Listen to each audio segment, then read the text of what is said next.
Hello friends, welcome in our channel. मैं हूं आपका दोस्त गोविंद शर्मा। तो बात करेंगे आज वाली वीडियो में हम आरपीएम और टॉर्क के ऊपर। तो आरपीएम क्या होता है, टॉर्क क्या होता है, इसके बारे में बात करेंगे और उसके साथ साथ बात करेंगे अगर हमारा टॉर्क है वो इंक्रीज हो जाएगा तो आरपीएम पर उसका क्या प्रभाव पड़ेगा, अगर टॉर्क डिक्रीज हो जाएगा तो आरपीएम पर उसका क्या प्रभाव पड़ेगा। तो चलते हैं इस वीडियो में। तो अगर बात करें आरपीएम की और अगर बात करें टॉर्क की तो ये क्या होता है, सबसे पहले हम देख लेते हैं कि आरपीएम क्या होता है। और हम इलेक्ट्रिकल की बात करें तो आरपीएम की बात करेंगे हम मोटर के केस में। तो आरपीएम का जो फुल फॉर्म है दोस्तों, उसकी फुल फॉर्म होती है रोटेशन पर मिनट।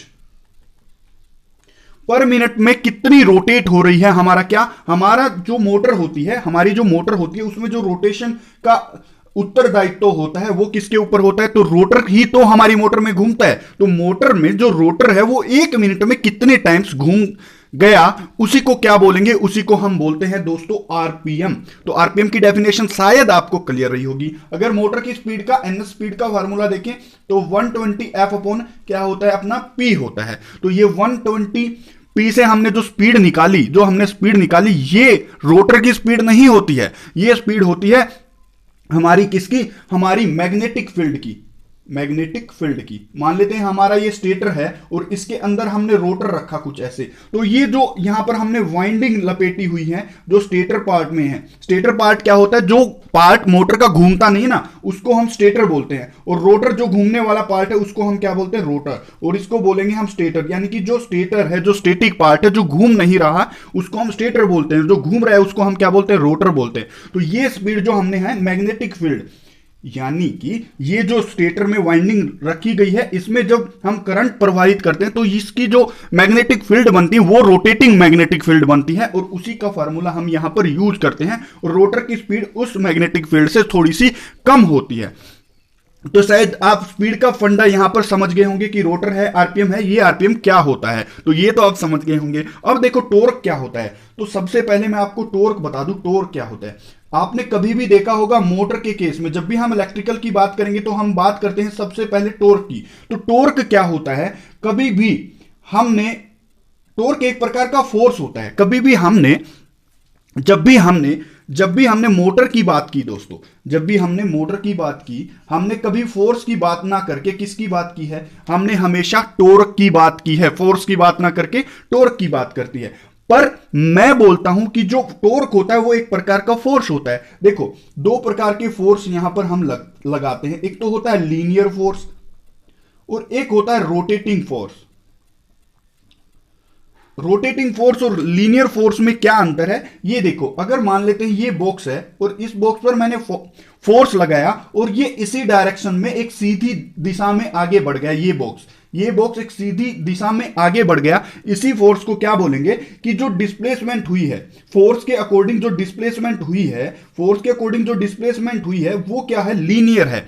क्या है वो, लीनियर ग्राफ बना रही है, यानी कि सीधा चल रहा है एक डायरेक्शन में। जैसे कि ये पेन है, इस पेन को अब मैं ऐसे रोटेट कराता हूं तो ये एक डायरेक्शन में आगे बढ़ रहा है, इसी डायरेक्शन में, यानी कि वो डायरेक्शन उसकी इस डायरेक्शन में, ना कि वो और किसी डायरेक्शन में। अब देखेंगे, हमने फोर्स की बात कर ली, गुड है। अब टॉर्क की अगर बात करूं मैं, टॉर्क क्या होगा, जब भी मैं किसी चीज पे फोर्स लगाता हूं और वो फोर्स क्या होता है, इसको ना इस डायरेक्शन में ना लेकर उसको गोल गोल घुमाने का केस करता है, गोल गोल घुमाता है। तो उसी को मैं क्या बोलता हूं, टॉर्क बोलता हूं। अब देखो मोटर से कैसे इसको मोटर से रिलेट कर पाएंगे। मोटर जो होती है उसमें क्या होता है, हमारा रोटर होता है। रोटर जो हमने यहां पर देखा वो क्या करता है, वो गोल गोल घूमने की कोशिश करता है, और जब भी वो गोल गोल घूमता है तो उस फोर्स को मैं फोर्स ना कहकर क्या कहूंगा, टॉर्क कहूंगा। बात अब यहां से आपकी क्लियर हुई होगी। देखो, अब मैंने आपको बताया था एक चीज कि जो आरपीएम होगा वो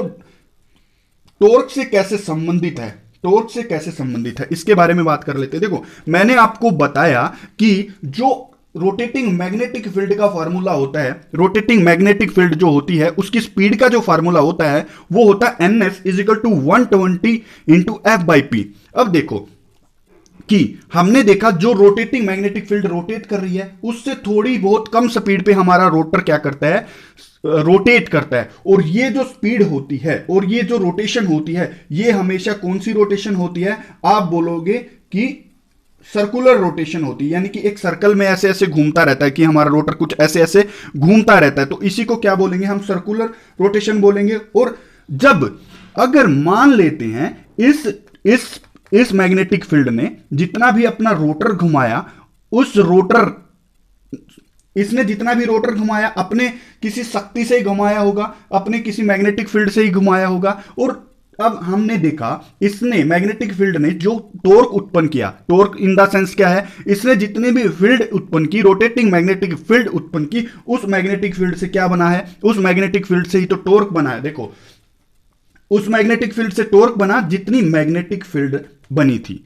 अब हमारी रोटेटिंग मैग्नेटिक फील्ड है, और रोटेटिंग मैग्नेटिक फील्ड के अनुसार ही हमारा रोटर घूमता है। दो बात क्लियर हो गई। अब एक बात हमें यहां समझ आती है कि जो टॉर्क होता है और जो आरपीएम होता है और जो टॉर्क होता है, उनमें जो रिलेशन है वो डायरेक्टली प्रोपोर्शनल का है। यानी कि यहां से क्या समझ आता है उसके बारे में देखेंगे। देखो एक बार हमें समझ में आता है कि जितनी भी मैग्नेटिक फील्ड ज्यादा होगी या ज्यादा स्पीड से रोटेट करेगी, उतना ही हमारा जो रोटर है उसकी स्पीड भी तो ज्यादा होगी। ठीक है, अब मैग्नेटिक फील्ड क्या बनाती है, टॉर्क बनाती है, और रोटर क्या बनाता है, आरपीएम बनाता है। ये बात हमने समझ ली। अब हमने जितनी मैग्नेटिक फील्ड ज्यादा उतनी रोटर की स्पीड ज्यादा, जितनी मैग्नेटिक फील्ड ज्यादा उतनी टॉर्क की स्पीड ज्यादा, ठीक है, और जितनी रोटर की स्पीड ज्यादा उतनी आरपीएम ज्यादा। तो हमने यहां पर देखा कि जितना भी आरपीएम और टॉर्क का रिलेशन होता है वो डायरेक्टली प्रोपोर्शनल होता है। आई होप ये वीडियो आपको समझ में आई होगी और आप अच्छी बातें सीख रहे होंगे। धन्यवाद।